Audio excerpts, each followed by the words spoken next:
आज हमारा topic anti logarithm है, यानी कि हम किसी भी नंबर का एंटी लॉग कैसे फाइंड करेंगे। तो आज हम इस बारे में डिस्कस करेंगे और एंटी लॉग के मुतालिक हमारे पास कुछ क्वेश्चंस भी हैं, तो हम उनको भी डिस्कस करेंगे। लेकिन अब सबसे पहले हम एंटी लॉग की डेफिनेशन को समझते हैं। असल में एंटी लॉगरिथम हमारे पास लॉग का इन्वर्स कहलाया जाता है। मतलब कि लॉगरिथम में हमने ये पढ़ा था कि हमें कोई भी नंबर गिवन होता था और हम उसका लॉग फाइंड करते थे। लेकिन एंटी लॉगरिथम में हमारे पास लॉग गिवन होगा और हम उसका नंबर फाइंड करेंगे।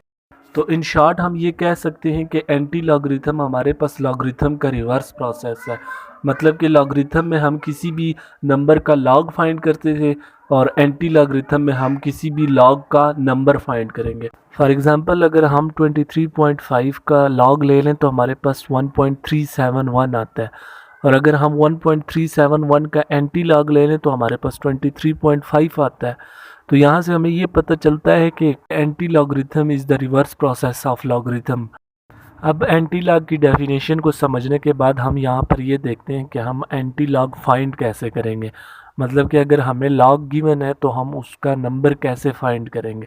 तो अब यहाँ पर हमारे पास एक एग्जांपल है 3.1023, और ये हमारे पास लॉग है और हमने इसका नंबर फाइंड करना है। तो अब जैसा कि ये हमारे पास लॉग है तो हमें ये पता होना चाहिए कि इसमें करेक्टरिस्टिक क्या होगा और मैंटीसा क्या होगा। तो हम ये पहले पढ़ भी चुके हैं कि पॉइंट से पहले वाला हमारे पास करेक्टरिस्टिक होगा और पॉइंट समेत जो बाकी वैल्यूज़ होंगी वो हमारे पास मैंटीसा होंगी। तो इसका मतलब है कि यहाँ पर हमारे पास करेक्टरिस्टिक 3 है और मैंटीसा हमारे पास 0.1023 है। अब हम करेक्टरिस्टिक को थोड़ी देर के लिए साइड पर रख देंगे और मैंटीसा की मदद से हम वो रिक्वायर्ड नंबर मालूम करेंगे by using anti log table. तो अब चूंकि 0.1023 हमारे पास मैंटीसा है, तो इसका मतलब है कि हम 0.10 के रो में और 2 के कॉलम में देखेंगे कि हमारे पास इंटरसेक्शन नंबर क्या बनता है, और फिर दोबारा हम 0.10 के रो में और मीन डिफरेंस कॉलम के 3 में देखेंगे कि इंटरसेक्शन नंबर क्या बनता है, और फिर दोनों इंटरसेक्शन नंबर्स को हम ऐड कर देंगे। तो ये हमारे पास एंटी लॉग टेबल है और यहाँ पर हमारे पास 0.10 के रो में और 2 के कॉलम में इंटरसेक्शन नंबर 1265 बनता है। और फिर जब हम दोबारा 0.10 के रो में और मीन डिफरेंस कॉलम के 3 में देखेंगे तो हमारे पास इंटरसेक्शन नंबर 1 बनता है। तो ये हमने यहाँ पर लिख दिया, यानी कि हमने जब 0.10 के रो में और 2 के कॉलम में देखा तो हमारे पास 1265 आता था, और जब हमने 0.10 के रो में और मीन डिफरेंस कॉलम के 3 में देखा तो हमारे पास 1 आता था। तो अब हम इन दोनों को ऐड कर देंगे, यानी कि 1265 और 1 को ऐड कर देंगे तो ये हमारे पास 1266 आ जाएगा। तो इसका मतलब ये है कि 1266 हमारे पास वो नंबर है कि जिसका हमें स्टार्टिंग में लॉग गिवन था, लेकिन अब यहाँ पर हमने सिर्फ पॉइंट प्लेस करना है। तो अब चूंकि हमारे पास करेक्टरिस्टिक 3 है, यानी कि पॉजिटिव है हमारे पास, तो हम करेक्टरिस्टिक को 1 डिजिट इंक्रीज़ कर देंगे तो ये हमारे पास 4 आ जाएगा। तो अब हम 4 डिजिट के बाद पॉइंट को प्लेस करेंगे। तो जब हम 4 डिजिट के बाद पॉइंट प्लेस करेंगे तो ये हमारे पास 1266 पॉइंट आ जाएगा। तो 1266 पॉइंट हमारे पास वो नंबर है कि जिसका हमें स्टार्टिंग में लॉग गिवन था।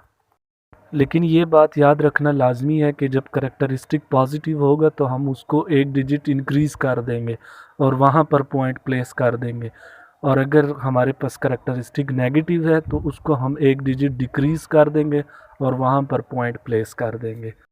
तो इस प्रोसेस को फॉलो करके हम एंटी लॉग फाइंड कर सकते हैं। यानी कि सबसे पहले हमें तो ये मालूम होना चाहिए कि लॉग हमारे पास करेक्टरिस्टिक पॉइंट मैंटीसा की शक्ल में गिवन होता है, यानी कि पॉइंट से पहले वाला हमारे पास करेक्टरिस्टिक होता है और पॉइंट समेत जो बाकी वैल्यूज़ होती हैं वो हमारे पास मैंटीसा होती हैं। तो करेक्टरिस्टिक और मैंटीसा को मालूम करने के बाद हम मैंटीसा की मदद से रिक्वायर्ड नंबर मालूम करेंगे, यानी कि एंटी लॉग टेबल की मदद से हम रिक्वायर्ड नंबर मालूम करेंगे। तो जब हमारे पास रिक्वायर्ड नंबर आ जाएगा तो फिर हम करेक्टरिस्टिक को देखेंगे। तो अगर करेक्टरिस्टिक हमारे पास पॉजिटिव है तो हम उसको एक डिजिट इंक्रीज़ कर देंगे, और अगर करेक्टरिस्टिक हमारे पास नेगेटिव है तो उसको हम एक डिजिट डिक्रीज़ कर देंगे, और फिर हम डेसिमल पॉइंट प्लेस कर देंगे।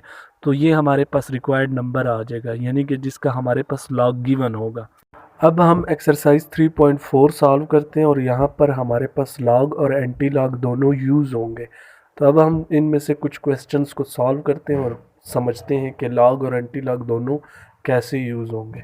अब सबसे पहले हम पार्ट 1 सॉल्व करते हैं। तो सबसे पहले हम इसको y के इक्वल लेट कर लेंगे और उसके बाद फिर हम दोनों तरफ log ले लेंगे।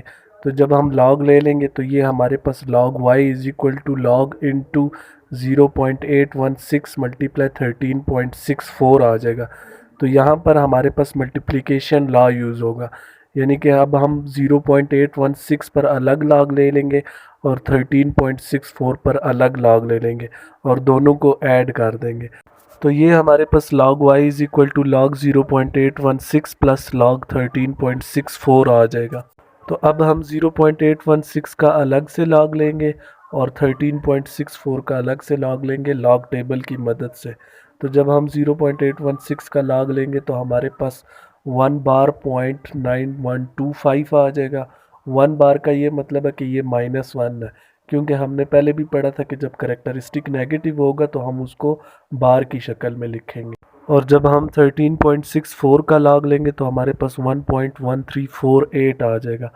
अब हम 1 बार 0.9125 के साथ जो करेक्टरिस्टिक है यानी कि 1 बार, उसको हम साइड पर लिख देंगे -1 की शक्ल में। और इसी तरह 1.1348 के साथ जो करेक्टरिस्टिक है 1, उसको भी हम साइड पर लिख देंगे, +1 आ जाएगा हमारे पास। तो फिर -1 और +1 आपस में कैंसिल हो जाएंगे और 0.9125 और 0.1348 को ऐड कर देंगे तो ये हमारे पास log y is equal to 1.0473 आ जाएगा। अब हम दोनों तरफ एंटी लॉग ले लेंगे, यानी कि अब हम 1.0473 का एंटी लॉग लेंगे एंटी लॉग टेबल की मदद से। तो ये हमारे पास 11.15 आ जाएगा और लेफ़्ट हैंड साइड पर हमारे पास सिर्फ y बच जाएगा। तो इसका मतलब है कि y इज़ इक्वल टू 11.15। अब इसी तरह हम पार्ट 2 भी सॉल्व करेंगे, यानी कि सबसे पहले हम इसको y के इक्वल लेट कर लेंगे और फिर दोनों तरफ log ले लेंगे और log लेने के बाद हमारे पास यहाँ पर पावर लॉ यूज़ होगा, यानी कि 1/8 हमारे पास log की बैक पे चला जाएगा। और फिर हम 789.5 का log ले लेंगे और फिर इसको सॉल्व करने के बाद इन द एंड हमारे पास log y is equal to 0.3622 आ जाएगा। और फिर हम दोनों तरफ एंटी log ले लेंगे, यानी कि 0.3622 का एंटी लॉग ले लेंगे तो ये हमारे पास 2.302 आ जाएगा और लेफ़्ट हैंड साइड पर हमारे पास सिर्फ y बच जाएगा। तो इन द एंड हमारे पास y इज़ इक्वल टू 2.302 आ जाएगा। तो ये हमारे पास y की वैल्यू आ गई। तो इस तरह हम ये सारे क्वेश्चन सॉल्व करेंगे, यानी कि हमारे पास यहाँ पर लॉज जो हमने पहले डिस्कस किए थे, मल्टीप्लिकेशन लॉ, डिवीज़न लॉ और पावर लॉ, वो जो हमने सारे डिस्कस किए थे वो भी इसमें यूज़ होंगे। और फिर इसके बाद लॉग और एंटी लॉग कैसे लेना है तो वो भी हमने 2 क्वेश्चंस किए, उनमें हमने डिस्कस कर लिया। तो ये बाकी क्वेश्चंस आप खुद सॉल्व कर सकते हैं।